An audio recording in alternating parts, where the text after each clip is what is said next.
Assalamualaikum warahmatullahi wabarakatuh. Kembali lagi kita berjumpa dan bersama-sama kita akan membuat semua fundamental saham dari laporan keuangan triwulan 2 2024. Kali ini kita akan membahas rally dan IPCM ya. Hari ini tanggal 5 bulan Agustus 2024 ya. Sekali lagi bahwa hari ini ada market crash ya. Baik, tapi sekitar 4% saja. Tetapi itu pun sudah termasuk yang agak berat ya. Baik, kita akan bahas nanti rally dan IPCM yang kita lihat dari segi value-nya, dividen, free cash flow, ketahanan dan kepengandalian. Kemudian bahwa pembahasan kita ini adalah bersifat edukasi, bukan untuk perintah beli atau jual ya. Kemudian juga bahwa pembahasan kita ini ditujukan untuk edukasi, bukan untuk melebih-lebihkan ataupun menjelek-jelekkan sebuah emiten ya. Jadi kita membahas sesuai dengan data-data yang ada yang sudah dilaporkan mereka ke perusahaan. Jadi yang ke perusahaan, ke Bursa Efek Indonesia ya. Kali ini kita akan bahas yang pertama rally ya, Reliance Sekuritas Indonesia. Berarti ini sekuritas ya. Perusahaan yang menghubungkan investor dengan bursa efek ya untuk menjual ataupun membeli saham. Kemudian mereka juga menawarkan jasa biasanya untuk perusahaan-perusahaan IPO juga. Kadang-kadang mereka juga bertrading. Baik, yang pertama ini kita bandingkan dulu ya triwulan 1 dengan 2-nya. Triwulan 1 ini book value ada penurunan ya dari 357 ke 341. EPS-nya ada penurunan juga dari 23 ke 20. Harga ada penurunan juga. Untuk ketahanan perusahaan ini hutangnya bertambah ya. Lain-lainnya kita anggap kepemilikan saham non warkat juga berkurang dari 14 ke 3,5. Baik, secara umum berarti kita simpulkan bahwa untuk rally di triwulan 1 dan 2 itu, di triwulan 2 ada penurunan ya. Yang pertama bahwa keuntungan bersihnya itu 6,44 di triwulan 1, di triwulan 2 itu 6,08, ada penurunannya. Baik, sekarang kita lihat dari segi book value-nya. Perusahaan ini dihargai 32% lebih mahal daripada nilai bukunya ya. 341 dibanding 452, berarti ini kalau 31% masih dalam kategori wajar ya. Maksimal beli kita di 208, harga sudah 452, berarti sudah 1 kali lebih mahal daripada maksimal beli kita ya. Jadi simpulan awal kita bahwa perusahaan ini valuasinya besar, mahal ya. Kemudian di tahun 2023 mereka ini membagikan 100% ya. Coba kita cek dulu. Ya, mereka membagikan 100% keuntungan, jadi ke 20 rupiahnya itu dibagikan semua ya, sehingga didapatkan untuk triwulan 2 ini dividen yield-nya 4,51. Ini berarti dengan 100% pun dividen yield-nya masih kurang ya. Dengan 100% pun dividen yield-nya masih hanya 4,5. Walaupun DPR-nya ini sangat besar ya, berarti perusahaan ini belum friendly to investor. Dari segi ketahanan perusahaan yang pertama ini free cash flow-nya tipis-tipis ya. Free cash flow-nya tipis-tipis 0, karena rasio kita tidak lihat ya. Ini hutangnya juga aman ya. Hutang tak berbunganya ada sedikit peningkatan 6%, tapi dalam kategori masih wajar ya. Berarti untuk ketahanan perusahaan aman, hanya tadi valuasinya mahal, dividennya kecil ya. Jadi untuk perusahaannya ini valuasinya mahal, dividen yield-nya kecil. Untuk sahamnya ini ya, semuanya ini ada di Bursa Efek Indonesia, semuanya bisa ditradingkan, tetapi masyarakat yang di bawah 5% hanya 13%, berarti aman ya. Simpulan kita untuk emiten ini adalah, oke, kita tunggu, ini terlalu kecil.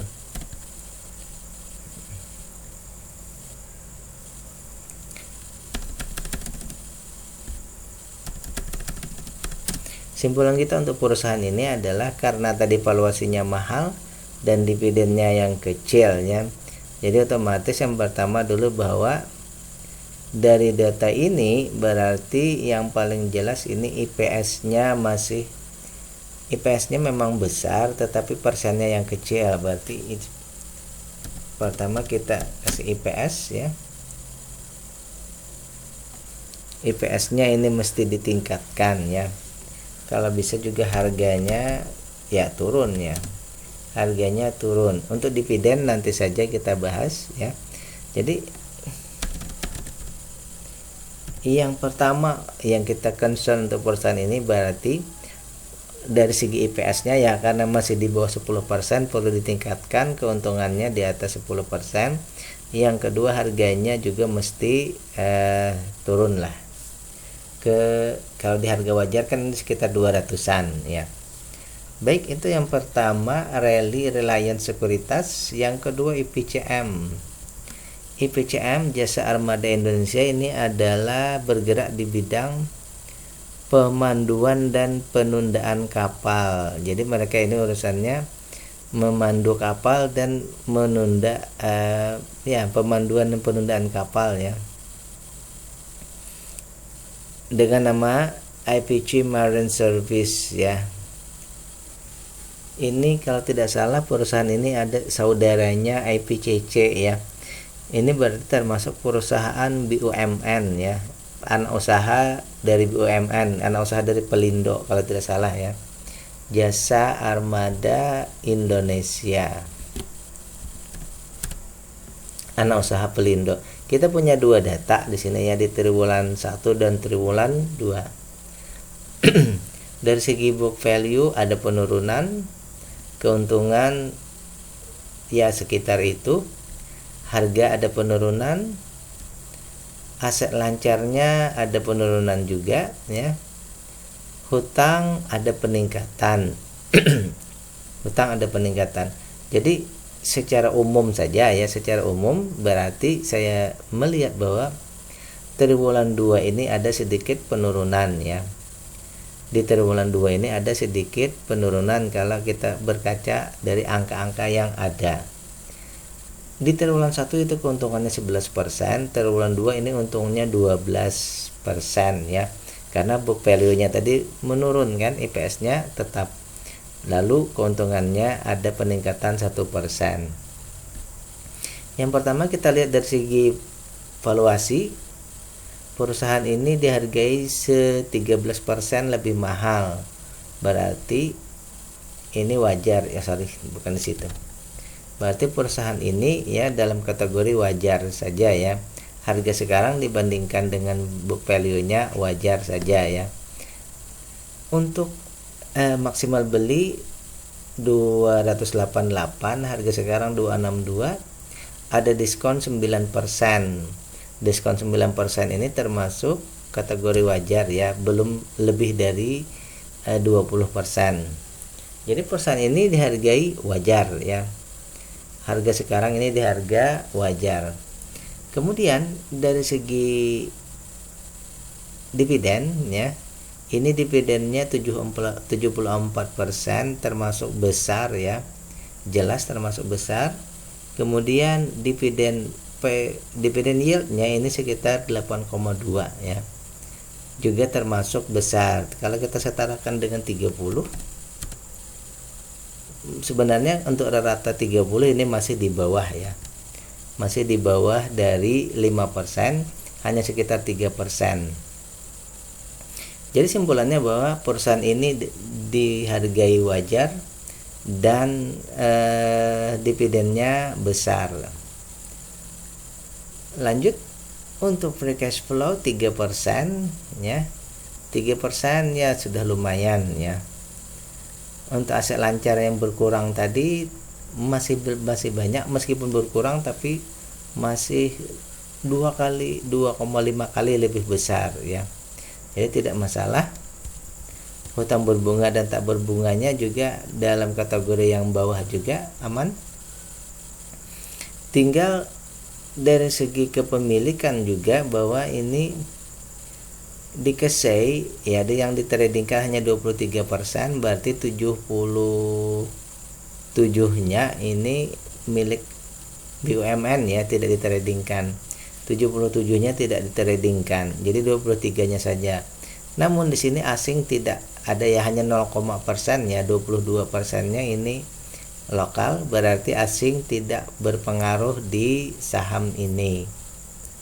Jadi simpulannya, harga sekarang ini divaluasi wajar ya, divaluasi wajar, kemudian dividennya besar, dividen yieldnya besar di angka 74, tetapi kalau disetarakan 30 masih kecil ya.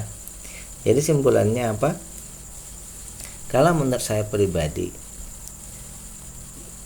bila ingin masuk juga di saham ini tentu saja bisa ya. Jadi yang dikejar adalah dividennya ya, yang dikejar dividennya. Kalaupun terjadi penurunan harga tetap hanya berpatokan pada dividen. Jadi untuk masuk di sini bisa, tetapi ada risiko penurunan harga yang mungkin masih bisa turun jauh ya. Tetapi kalau patokannya dividen investing bisa saja ya, karena ini sudah 8% per tahun. Tetapi kalau saya pribadi tentu saja, ini saya pribadi ya, tentu saja